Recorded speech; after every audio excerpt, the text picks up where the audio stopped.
Good afternoon, everyone. Since my Phantom 3 Professional no longer works after the last firmware update, I have since purchased a Mavic Pro and took it out for an afternoon test run, only to find out just how well the avoidance system works on the Mavic Pro.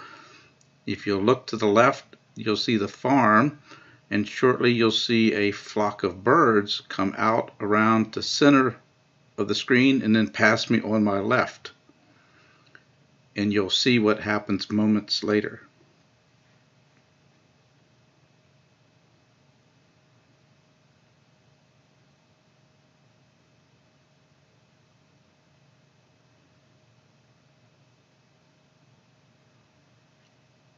Here we go.